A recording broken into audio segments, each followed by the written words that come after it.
ธรรมกรรมสั่งสอนอันช่วยรักษาคุ้มครองคือคนที่ได้ศึกษาห่ำเฮียนได้ประพฤติปฏิบัติตามแล้วบ่ฮือตกไปในต่างที่ชั่ว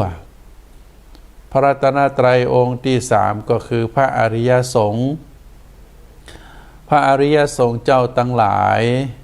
ได้เสียสละครอบครัวได้เสียสละบ้านออกบวชประพฤติปฏิบัติตามคำสอนขององค์สมเด็จพระสัมมาสัมพุทธเจ้าด้วยความตั้งใจด้วยความเลื่อมใสศรัทธาในพระธรรมคำสั่งสอนเมื่อประพฤติปฏิบัติจนได้หู้ได้เข้าใจแล้วก็ได้นำเอาธรรมะเหล่านั้นมาเทศนาสั่งสอนคือศรัทธาประชาชนได้หู้ได้เข้าใจนอกจากจะได้ประพฤติปฏิบัติตามคำสอนขององค์สมเด็จพระสัมมาสัมพุทธเจ้าได้เอาธรรมะมาเทศนาสั่งสอนเผยแพร่คือกับศรัทธาประชาชนแล้วพระอริยสงฆ์เหล่านั้นก็ถือว่าเป็นผู้สืบทอดอายุพระพุทธศาสนาคือพระพุทธศาสนามีความกั้งกุ้งรุ่งเรืองมาจนถึงตราบเท่าทุกวันนี้ก็เพราะว่าพระอริยสงฆ์เหล่านั้นได้หู้ได้เข้าใจได้ประพฤติอย่างถูกต้องพระอริยสงฆ์เหล่านั้นจึงได้ชื่อว่าเป็นผู้สืบทอดอายุพระพุทธศาสนาและก็ได้เป็นเนื้อนาบุญของโลก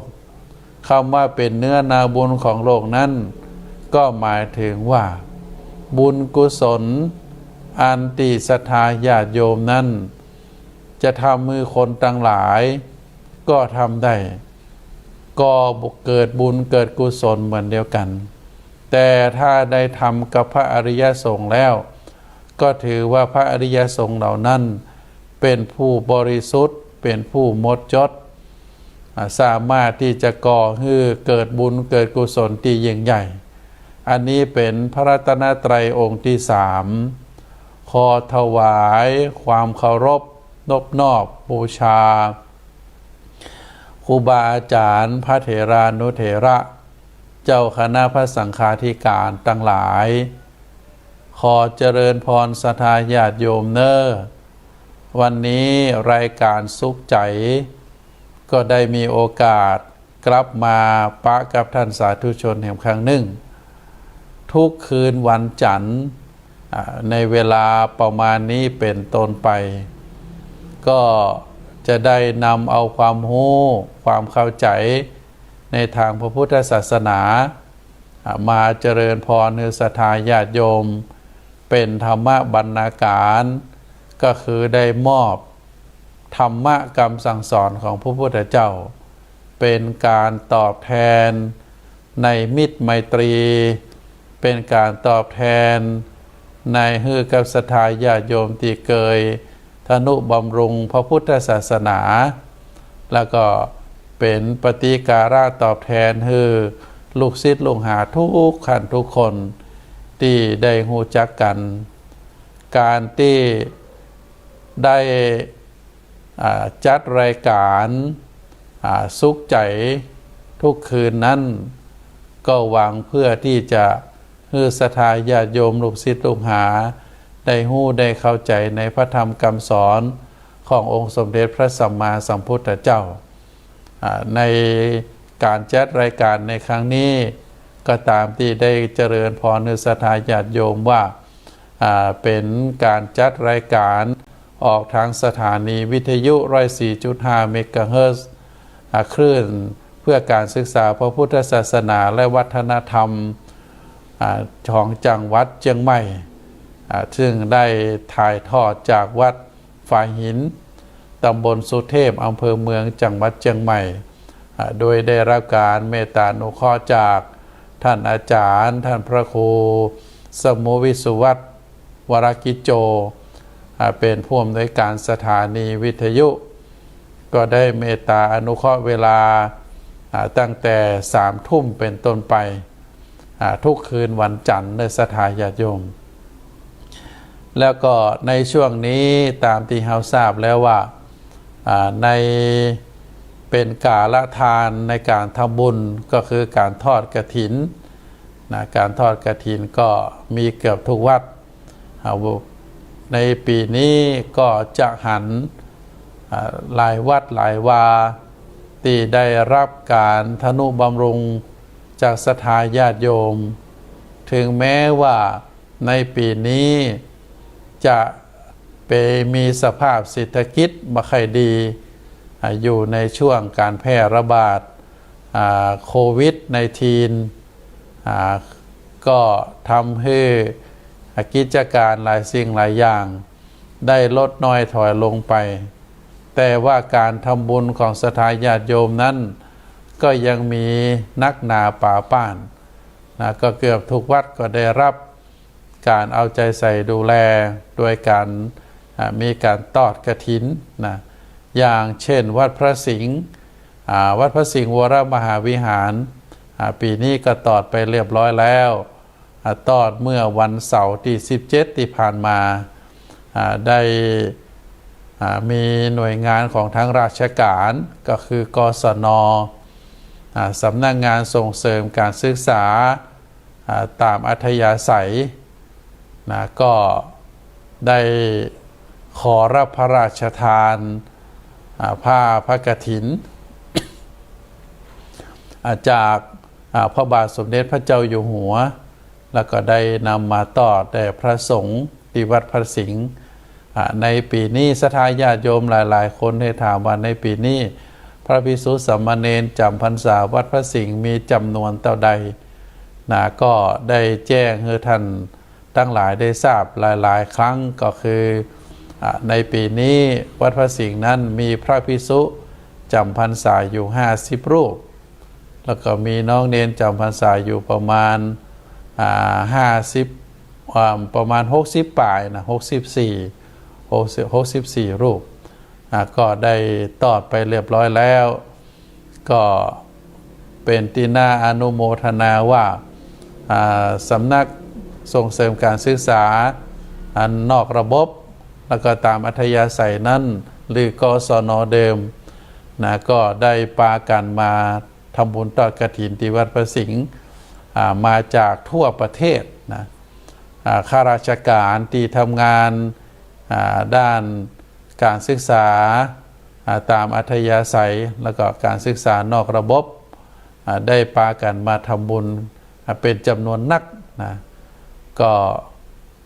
เป็นที่น่าอนุโมทนายินดีที่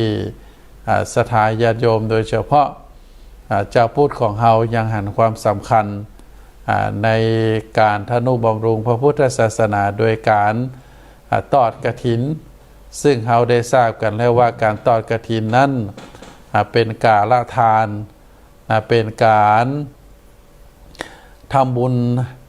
ประจำปีแล้วก็ได้จำกัดในเวลาในการทำบุญก็คือแค่1 เดือนแต่ละวัดพระสงฆ์แต่ละองค์ก็จะรับกฐินได้เพียงแต่ครั้งเดียวอันนี้คือเป็นพระวินัยและเป็นความงดงาม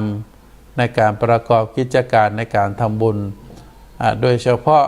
ที่ว่าเป็นความงดงามนั้นก็คือกฐินเป็นเรื่องใหญ่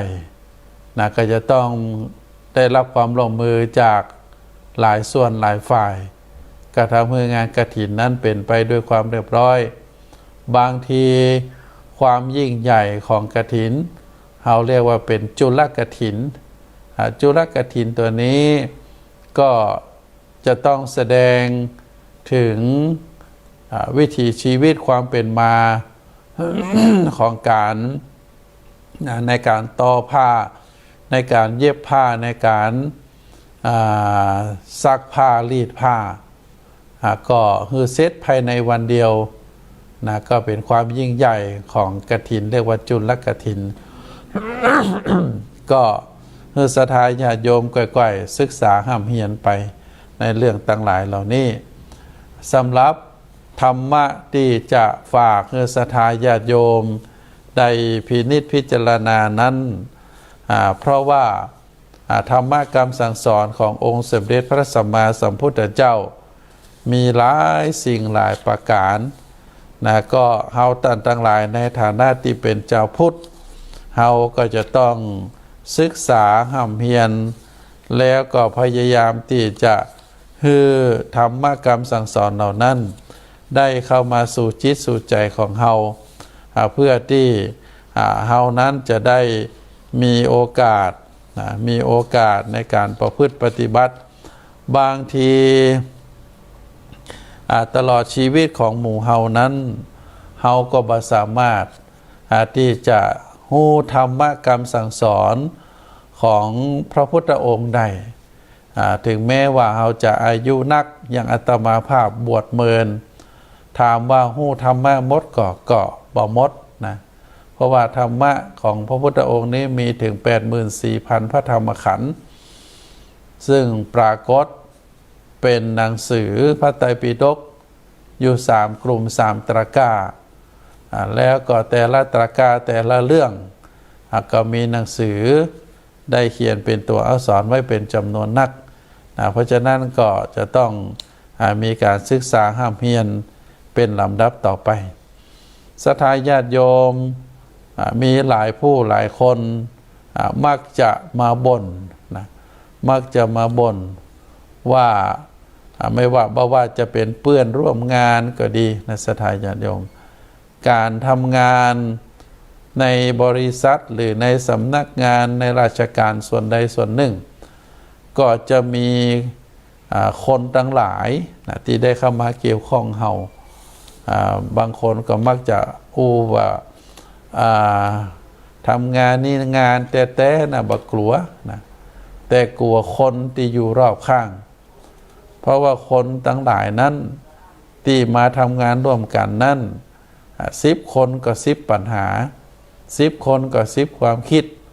ถ้าหากนักกว่านั้นเป็น100 คนก็100 ความคิด100 ความรู้สึกเพราะฉะนั้นก็จะต้องระมัดระวังในเรื่องการคบหาในเรื่องของการสนทนาปราศัยก็อยากจะเจริญพรให้ศรัทธาญาติโยม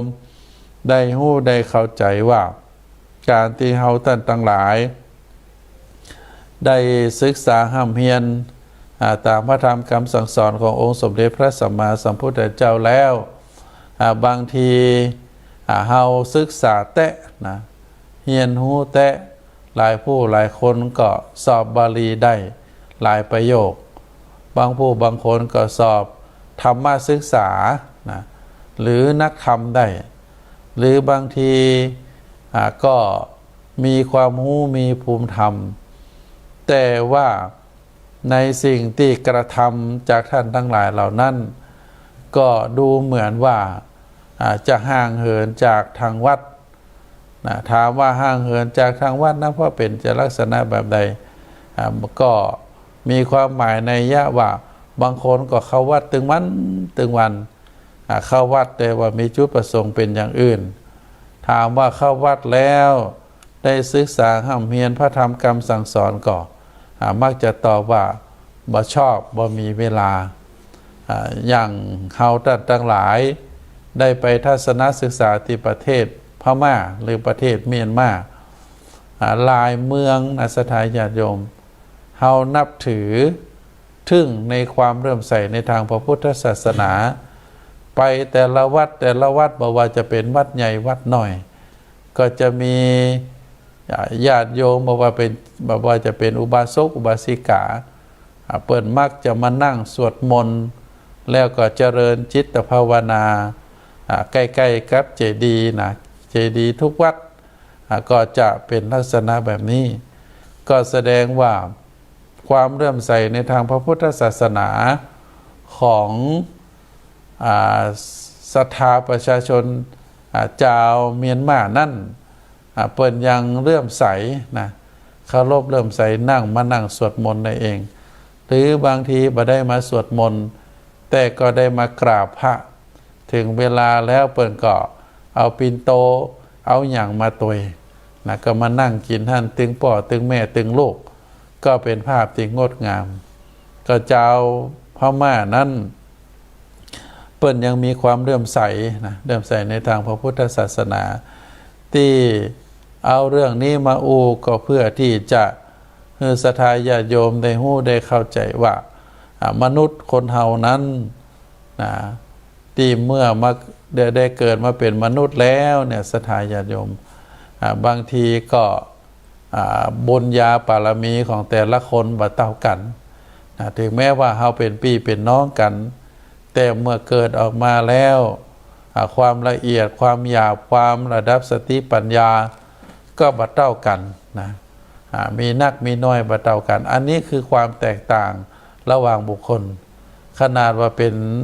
พี่เป็นน้องเรียกว่าออกมาจากท้องแม่เดียวกันแต่ว่าความรู้สึกความละเอียดของจิตใจก็บ่เหมือนกันความอยากความกระด้างของผิวพรรณก็บ่เหมือนกันและสิ่งสำคัญก็คือการที่ได้เข้าใจได้เริ่มใส่ในทางพระพุทธศาสนานั้นก็บ่เท่ากันเหมือนเดียวกันอันนี้คือความบ่เท่ากันในทางธรรมชาติเพราะฉะนั้นพระพุทธองค์ในฐานะที่เป็นผู้ประกาศพระศาสนาพระพุทธถามว่าพระพุทธองค์ได้อู้ถึงเรื่องคนเฮานั้นเป็นจะได้พ่องนะก็ได้ปรากฏในนักธรรมจันโทนะพระพุทธองค์ได้แบ่งบุคคลเป็น4จำพวกถามว่าพระพุทธองค์จะได้แบ่งบุคคลออกเป็น4จำพวกก็ต้องการให้ความกระจ่างให้ความหันชัดต่อพุทธบริษัทว่าคนเฮาน่าเกิดมาในโลกนี้มันบ่เหมือนกันนะบ่ว่าจะเป็นรูปร่างหน้าตาก็จะบ่เหมือนกันบ่ว่าจะเป็นด้านสติปัญญาความนึกคิดก็บ่เหมือนกันนะอย่างเป็นครูบาอาจารย์เนี่ยศรัทธาญาติโยมสอนหนังสือเนี่ยถามว่าละอ่อนที่เรียนหนังสือกับเฮา20 คน30 คนก็มีความรู้สึกมีความคิดมีการกระทำที่แตกต่างกันบ่เหมือนกันนะเพราะฉะนั้นในสิ่งเหล่านี้เราจะหันว่าด้วยสาเหตุหลายๆประการที่คนเฮาบ่เหมือนกันก็เพราะว่า1คนเฮานั้นนะเรียกว่ามีบุญกุศลบ่เท่ากันบุพเพกตปุญญาตาการที่เฮาท่านทั้งหลายได้มาเกิดเป็นมนุษย์นั้นเฮามีบุญได้ทำบุญแต่ปางก่อนนั้นบ่เท่ากันบ่เหมือนกันเพราะฉะนั้นเมื่อคนเฮาเกิดมาแล้วบุญบ่เท่ากันเนี่ยก็จะก่อให้เกิดความแตกต่างบ่ว่าจะเป็นความคิดบ่ว่าจะเป็นความประพฤติบ่ว่าจะเป็นความรู้สึกนึกคิดซึ่งเขาเรียกว่าบุพกรรมนะกรรมเก่าของแต่ละคนนั้นบ่เหมือนกันบ่เท่ากันเพราะฉะนั้นก็ให้เข้าใจว่าความแตกต่างระหว่างบุคคลนั้นประการที่1ก็คือบุญแต่ปางก่อนหรือบุพกรรมของแต่ละคนนั้นบ่เท่ากันนะจึงทำให้เกิดความแตกต่างกันประการที่2นะสายเลือดในศรัทธาญาติโยมสายเลือดก็คือพันธุกรรมคำว่าพันธุกรรมก็คือการถ่ายทอดทางเลือดทางยีนทางร่างกายก็ทำให้ลูกแต่ละคนหรือคนแต่ละคนนั้นก็จะบ่เหมือนกันบางคนก็มีสติปัญญาเดียวปัญญาดีก็เพราะว่ามีพ่อมีแม่มีสติปัญญาเมื่อเกิดลูกขึ้นมาลูกก็ได้รับความเป็นคนเก่งความเป็นความคนอดทนเหมือนกับพ่อกับแม่นั้นมาแต่บางทีเฮาก็จะหันว่า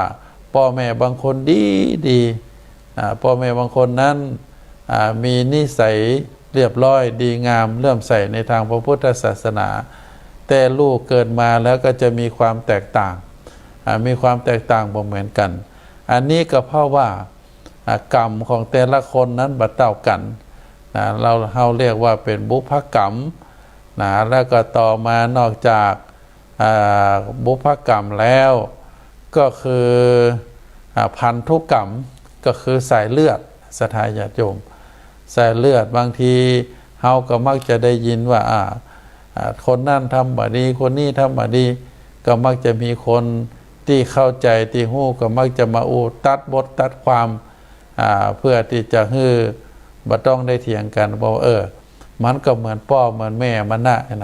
คำว่าเหมือนพ่อเหมือนแม่ก็แสดงได้หันพฤติกรรมของพ่อของแม่มาก่อนว่าครอบครัวนี้ที่ได้มาร่วมกัน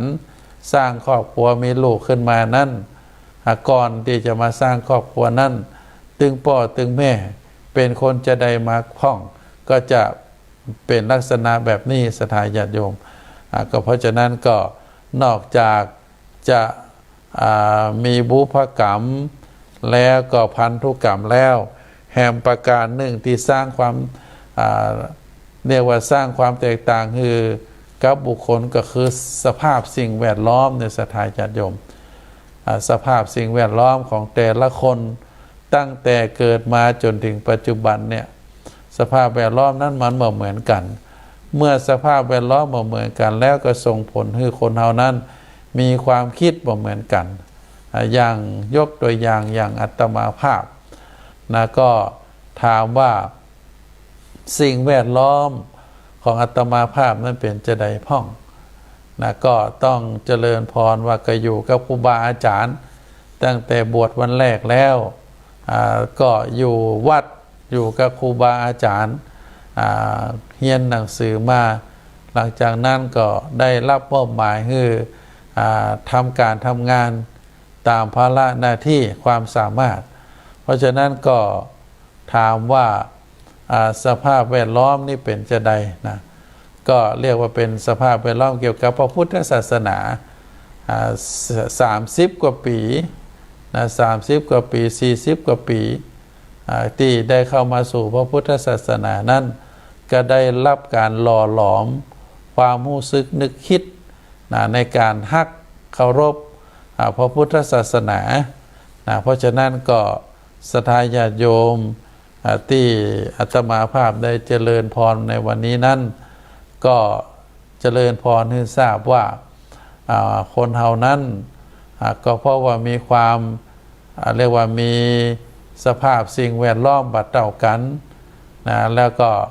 พ่อแม่ที่ได้อุ้มฟักเข้ามานั้นก็บ่เหมือนกันเหมือนเดียวกันแล้วก็แถมอันหนึ่งก็คือแต่ละคนนั้นมีบุญบารมีในอดีตนั้นบัดเท่ากันเพราะฉะนั้นก็จึงมีความแตกต่างกันเมื่อได้มาได้มาพบกันแล้วก็ถือว่าเฮาท่านทั้งหลายนั้นได้มีบุญสมภารร่วมกันก็ต้องคิดจะนี่ในศรัทธาญาติโยมเพราะฉะนั้นในวันนี้อาตมาภาพก็ได้นำรายการสุขใจมาปะกับท่านสาธุชนก็เป็นแห่งวาระหนึ่งแห่งวันจันทร์หนึ่งที่ได้มาพบกับท่านสาธุชนก่อนที่จะนำรายการจากท่านสาธุชนไปนั้นก็ขออนุญาตประชาสัมพันธ์ประชาสัมพันธ์ให้ทุกท่านได้ทราบเกี่ยวกับกิจการทั่วไปก็ในตอนนี้ก็คงเหลือประมาณมาถึง2 อาทิตย์ศรัทธาญาติโยมในวันที่2ที่3ที่4ที่5วันที่2ถึงวันที่5เดือนพฤศจิกายนนั้นหลังจากลอยกระทงแล้วหลังจากลอยกระทงแล้วก็เจริญพรในศรัทธาญาติโยมได้ทราบว่าก็จะมีการสอบนักธรรมนักธรรมชั้นโทกับนักธรรมชั้นเอกศรัทธาญาติโยมนักธรรมชั้นตรีนั้นสอบไปเรียบร้อยแล้วปีนี้นักธรรมชั้นตรีมีอยู่ถึงหมด15 ห้องสำหรับนักธรรมชั้นโทและก็นักธรรมชั้นเอกที่จะสอบในวันที่2ถึงวันที่5พฤศจิกายนนั้นก็มีพระภิกษุสามเณรที่จะมาเข้าสอบที่สนามสอบวัดพระสิงห์รวมตึงหมดก็33 ห้อง33 ห้องห้องละ25ก็เป็นจำนวนนักอยู่ เพราะฉะนั้นก็เจริญพรศรัทธาญาติโยมว่าไผที่อยากจะตานน้ำนะตานน้ำดื่มน้ำปานะก็ขอแจ้งได้เขาจะได้ร่วมกันเตรียมไว้สำหรับการถวายนะแด่พระสงฆ์สามเณรที่มาเข้าสอบธรรมนักธรรมชั้นโทและก็นักธรรมชั้นเอกที่สนามสอบวัดพระสิงห์นะอันนี้ก็เป็นสิ่งที่จะเกิดขึ้นแล้วก็แห่งประการหนึ่งก็เจริญศรัทธาญาติโยมลูกศิษย์ลูกหาเนอร์ก็ในวันเสาร์นะในวันเสาร์ที่7นะที่7ที่8พฤศจิกายนนี้อาตมาภาพจะได้เดินทางไปที่จังหวัดเชียงรายนะก็เป็นวัดบ้านเกิดคือวัดป่าห้าได้ไปสร้างนะได้ไปสร้างฐานพระพร้อมกับมีญาติโยมที่ฮู้จักได้เป็นเจ้าภาพสร้างพระประธานไว้ประจำศาลาการประเรียนของวัดป่าห้าศาลาการประเรียนก็สร้างขึ้นใหม่ตอนนี้ก็เสร็จสิ้นไปส่วนหนึ่งแต่แหมส่วนหนึ่งก็ยังมาเสร็จสิ้นเตื้อแต่ว่าได้ว่าจ้างฮือช่างได้ปั้นพระพุทธรูปนะพระพุทธรูปในศาลาการประเรียนนั้นจะมี3องค์องค์ซ้ายองค์ขวานั้นเป็นพระเก่าเป็นพระเก่าประจำอยู่วัดป่าห้าเมื่อมีการสร้างโบสถ์หลังใหม่โบสถ์เก่านั่นก็ถือว่าเป็นพระวิหารนะเป็นวิหารแต่ก็เมื่อสร้างใหม่ก็จำนวนขนาดของโบสถ์น้อยลงก็ทำให้พื้นที่ก็เหลืออยู่นักอยู่แล้วก็ได้สร้าง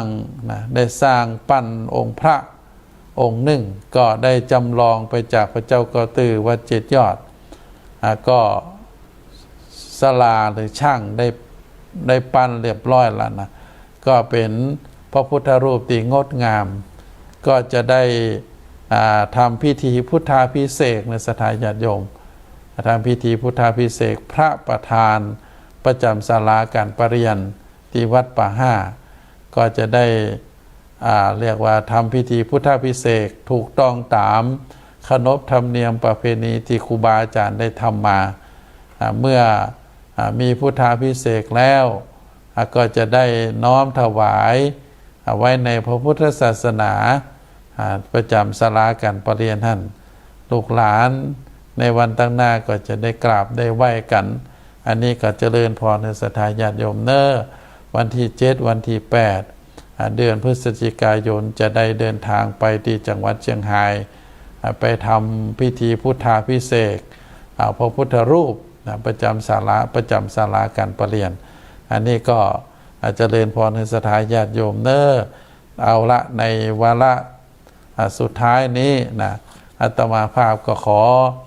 นำรายการสุขใจจากท่านสาธุชนไปก่อนก็ขอบพระคุณในเมตตาปารมีท่านอาจารย์ท่านพระครูสมุวิสุวัตวรกิจโจผู้อำนวยการสถานีวิทยุคลื่นพระพุทธศาสนาและวัฒนธรรมวัดฝ่ายหินได้เมตตานุเคราะห์คือได้ออกรายการทางสถานีวิทยุตัวแล้วก็ถ่ายทอดในแควในได้ถ่ายทอดนะได้ถ่ายทอดไลฟ์สดจาก Facebook ส่วนตัวก็เป็นการนำเอาความรู้ทางพระพุทธศาสนามามอบให้ศรัทธาญาติโยมเนอในโอกาสสุดท้ายนี้อาตมาภาพก็ขออ้างเอาคุณพระศรีรัตนตรัยคุณพระพุทธคุณพระธรรมคุณพระสงฆ์ได้ปกปักรักษาคุ้มครองปกห่มคือศรัทธาทุกท่านที่มีความประพฤติงดงามที่มีความประพฤติในทางที่ดีก็ขอให้บุญกุศลเหล่านั้นได้ปกปักรักษาคุ้มครองให้มีความสุขมีความเจริญนิราชขาดแคล้วจากทุกข์จากโศกจากโรคจากภัยจากพยันตรายทั้งหลายจงเจริญโดยจตุรพิธพรชัยมีอายุวันนะสุขาภละปฏิภาณธนสารธรรมสารสมบัติรุ่งเรืองโดยลาภยศสุขสรรเสริญจงทุกประการเทินขอเจริญ